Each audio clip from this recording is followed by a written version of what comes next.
Hey, good morning, friends. A quick thought from today's one-year Bible reading. I want to talk about wisdom.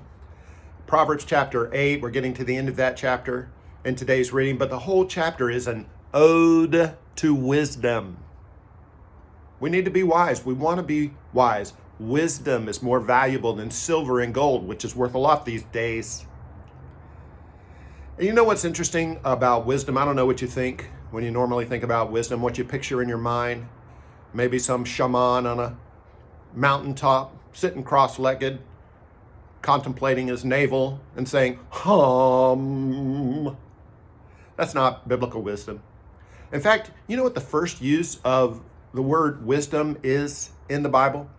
Today, in today's one-year Bible reading, in Exodus chapter 31, where God says he gave Oliab and Beziel wisdom.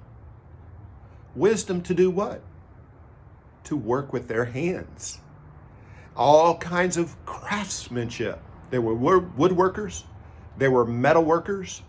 They were architects after a fashion. They were engineers after a fashion. They were blue-collar workers who were good with their hands. Do you remember in Paul's letter to the Ephesians, he tells them what our ambition should be?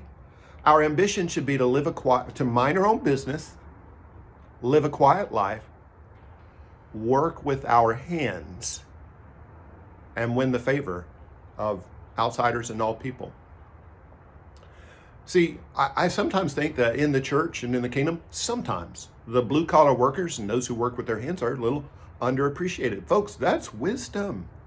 God has given some of you, some of us, the ability to be handy people, and the church needs handy people.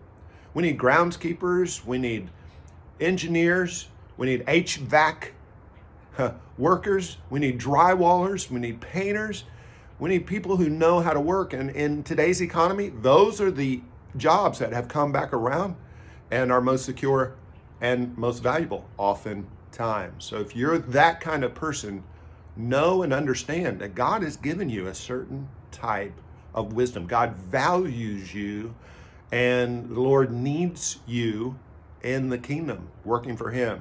Just make sure we're doing our work in an honorable way, and maybe turn it somehow to love God, love people, and serve others. And I'm sure that you are. God loves you, my wise friends, and so do I.